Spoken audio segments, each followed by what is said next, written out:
حضرت موسیٰ علیہ السلام کو جب اللہ تعالیٰ نے فرعون کی ہدایت کے لیے اس کے دربار میں بھیجا تو 2 معجزات آپ کو عطا فرما کر بھیجا، ایک عصا، دوسرا ید بیضاء یعنی روشن ہاتھ۔ حضرت موسیٰ علیہ السلام اپنے گریبان میں ہاتھ ڈال کر باہر نکالتے تھے تو ایک دم آپ کا ہاتھ روشن ہو کر چمکنے لگتا تھا، پھر جب آپ اپنا ہاتھ گریبان میں ڈال دیتے تو وہ اپنی اصلی حالت میں ہو جایا کرتا تھا۔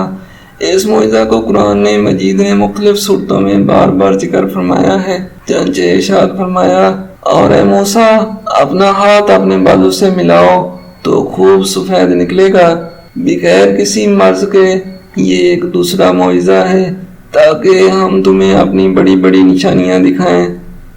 اس معجزہ کا نام ید بیضاء ہے جو ایک عجیب اور عظیم معجزہ ہے۔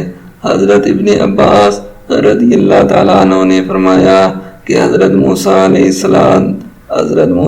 السلام کے دست مبارک سے رات اور دن میں آفتاب کی طرح نور نکلتا تھا۔